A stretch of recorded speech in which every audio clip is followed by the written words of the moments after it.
Welcome to Suman TV. నేను మీ నవీన్. ప్రస్తుతం మనతో హోమియోపతిక్ ఎక్స్పర్ట్ డాక్టర్ చేతన్ రాజు గారు ఉన్నారు. హాయ్ సార్, నమస్తే అండి. నమస్తే సార్. సార్, పల్లెటూళ్ళలో పెద్దవాళ్ళని చూస్తే మనము అంటే ఒక 75-80 ఏళ్ళు ఉన్న వాళ్ళని చూస్తే అసలు నడిచేటప్పుడు ఎక్కడే కూడా అబ్బా కాళ్ళ నొప్పులు అనే మాట రాదు. ఏంటంటే ఏదో ఉంటే ఒకవేళ ఆ సపోర్ట్ కోసం ఏదన్నా ఒక స్టిక్ పట్టుకుంటారు. కానీ ఇప్పుడు జనరేషన్ చూస్తూ ఉంటే సార్ 20-25 ఏళ్ళకే అమ్మ అంత దూరం నేను నడచలేను, నా వల్ల కాదు, మోకాళ్ళ నొప్పులు ఉన్నాయంటారు. సో ఏంటంటే ఈ జనరేషన్కి మొత్తం మనం చూసుకుంటే లైఫ్ స్పాన్ అనేది తగ్గిపోయి రోగాలు అనేవి పెరిగిపోతూ ఉన్నాయి. సో ఈ మోకాళ్ళ నొప్పులు మెయిన్గా చిన్న ఏజ్లోనే రావడానికి రీజన్ ఏంటి? అదేవిధంగా బోన్ స్ట్రెంగ్త్ పెరగడం కోసం హోమియోపతిలో ఎట్లాంటి మెడిసిన్స్ ఉన్నాయి? ఒక పేషెంట్ వచ్చారు మన దగ్గర మోకాళ్ళ నొప్పుల ప్రాబ్లం తోటి. ఏజ్ ఏమో 52 ఏండ్లు. ఓకే. ఫీమేల్ పేషెంట్ ఉండేవాయి. ఆ అమ్మ మొత్తం బాధలు చెప్పుకునేటప్పుడు ఎంతసేపు చెప్పుకున్నారు, ఎంతసేపు బయట వెయిటింగ్ చేసిండ్రు.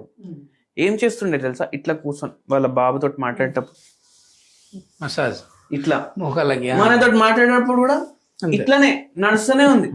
అయితే ఏందమ్మా ఇట్లా నేను ఆపేసినాను అంటే నాకు నొప్పులు పెరుగుతున్నాయి. Okay okay.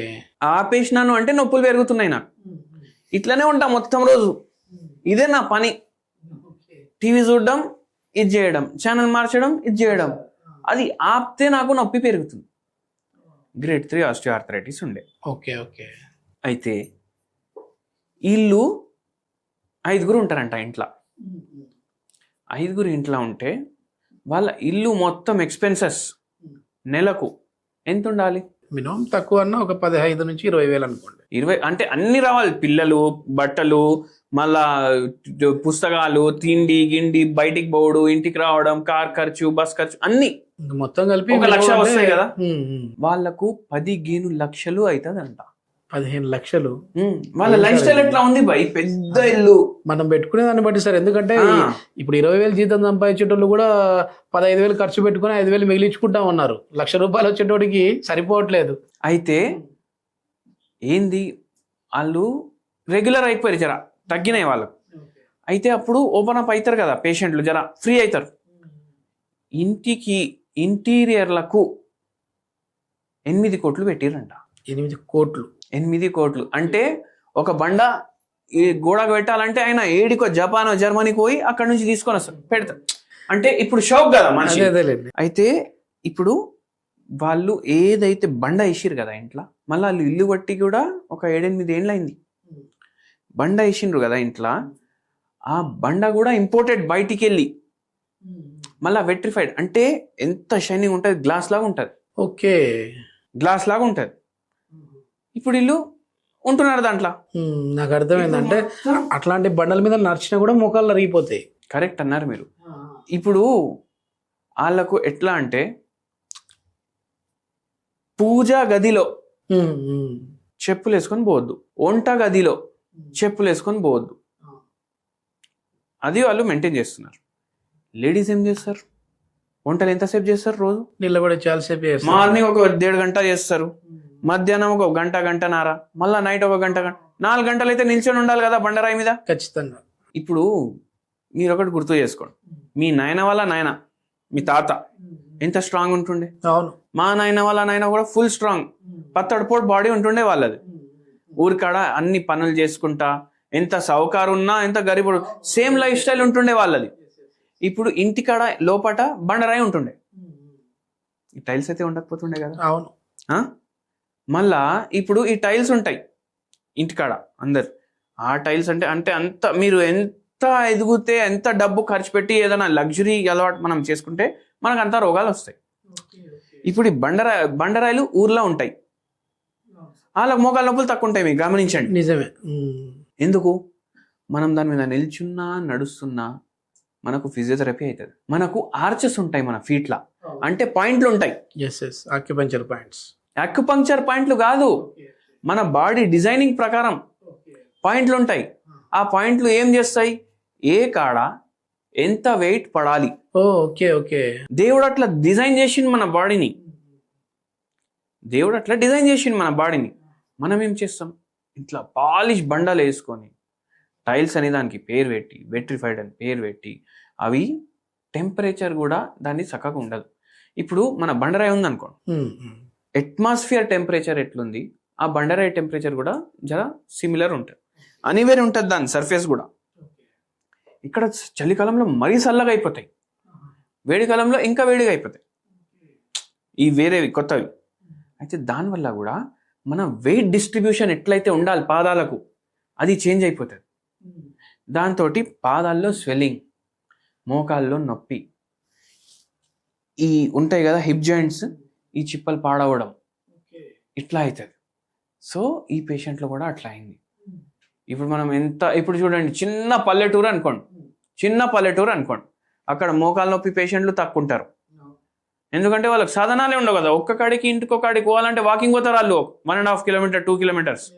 మనలాగా యాక్ట్ వేసుకొని బర్రని వెళ్ళిపోరు వాళ్ళు, అవునా కదా. అయితే షుగర్ పేషెంట్లు తక్కువ ఉంటారు, మోకాలు నొప్పి పేషెంట్లు తక్కువ ఉంటారు. అందుకే డాక్టర్లు అందరూ సిటీకి వచ్చి పెడతా ఉంటారు హాస్పిటల్స్. అయితే ఇప్పుడు మళ్ళా పల్లెటూరు నుంచి చిన్న టౌన్కి వెళ్ళండి, జర చిన్న చిన్న ప్రాబ్లంలు పెరుగుతాయి, అవునా కదా. ఇంకా పెద్ద సిటీకి రండి, మోకాలు నొప్పి, షుగర్ వ్యాధి, బీపీ వ్యాధి, ఈ పేషెంట్లు పెరుగుతారు. సిటీలోకి వెళ్ళి డెవలప్డ్ సిటీ టోక్యో లేదంటే New York, New Jersey full developed, and గోక్కోవడానికి కూడా ఒక మషిన్ ఉంటుంది. సో అప్పుడు ఏమైపోతాయి, ఇంకా రోగాలు పెరుగుతాయి, క్యాన్సర్ వ్యాధులు, ఆటో ఇమ్యూన్ ప్రాబ్లంలు, ఇవన్నీ. ఎంత డెవలప్మెంట్ అవుతున్నాం మనం, మన శరీరానికి అంత హాని చేస్తున్నాం, సింప్లిసిటీ మనం లీడ్ చేస్తలేం. మళ్ళా ఈ టైల్స్ ఉన్నాయి అంటే మళ్ళీ యాక్యుప్రెషర్ చెప్పులు వేసుకుంటాం.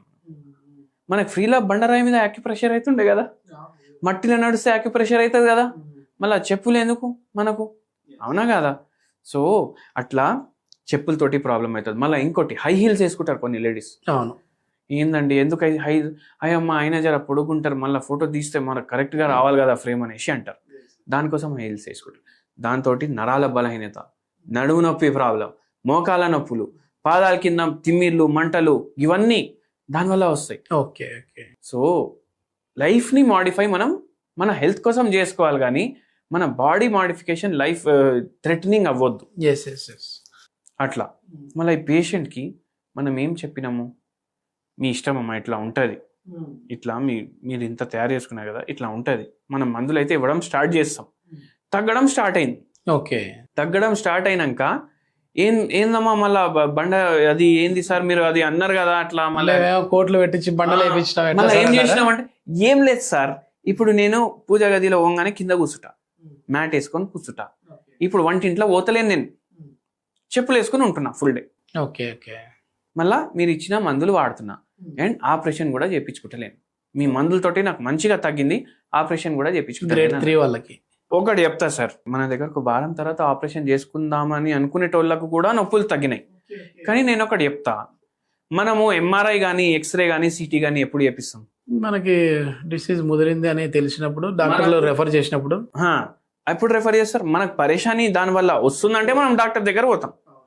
డాక్టర్ దగ్గర పోయి ఇది ఉంది అయ్యా పరేషాని అంటే నా ఎక్స్రే చేపిస్తే మనకు తెలుస్తుంది. అంతలో ఇంత అరిగిపోయింది. చాలా మందికి రోగం ఉంటది, వాళ్ళకు సిమ్టమ్లు ఉండవు. Okay okay, asymptomatic. అది ఎందుకు ఉంటది, 21 తర్వాత మన బాడీ చచ్చిపోవడం స్టార్ట్ అవుతుంది. ఓకే, 80 ఏండ్లకు మనం చచ్చిపోయినా ఆ ప్రాసెస్ ఏమో 21 ఏండ్లకు స్టార్ట్ అవుతుంది. Okay okay. మెల్లమెల్ల సంపుకుంటా బాడీ ఒక పూర్తిగా మన ఆత్మ వెళ్ళిపోతుంది బాడీలోకి వెళ్ళి.